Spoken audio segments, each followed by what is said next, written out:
নমস্কাৰ গাইছ, আপোনালোকে চাই আছে আপোনালোকৰ মৰমৰ চেনেল ধন অফিচিয়েল। আজি আপোনালোকক দেখাম আমাৰ বৰদৈচিলা থিয়েটাৰৰ আখৰা গৃহ। আৰু আপোনালোকে থিয়েটাৰৰ বয়সটো চাব পাৰে, পূৰা 27 বছৰ হৈছে। আমি মানে জন্ম নোহোৱাৰে, তো আমি বহুত ভাগ্যৱান যে আমি কিবা এটা কৰাৰ কাৰণে সুযোগ পাইছোঁ বৰদৈচিলা থিয়েটাৰত। বৰদৈচিলা থিয়েটাৰৰ আখৰা গৃহটো ক'ত আছে বহুতে জানিব বিচাৰে বা বহুতে জানেও। তো আজি আপোনালোকক কৈ দিম বৰদৈচিলা থিয়েটাৰৰ আখৰা গৃহটো ক'ত আছে।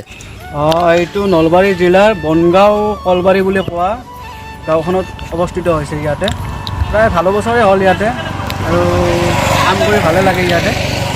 সকলোবিলাক মানুহ ভাল আৰু গাঁওখনো ভাল।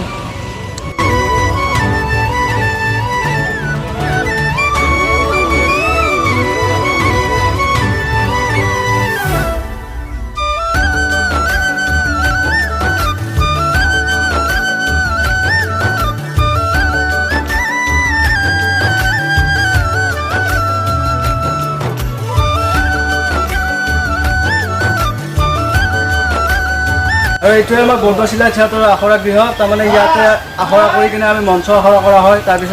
তাৰপিছত আমি ষ্টেজে যোৱা হয়। মানে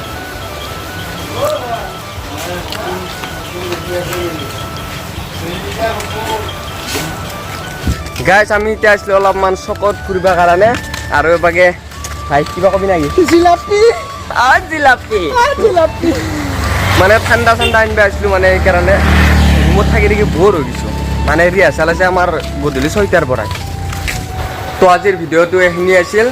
হাঁহি থাকক, সুখত থাকক, এটাই জীৱন, বিন্দাছ থাকক, জয় আই অসম।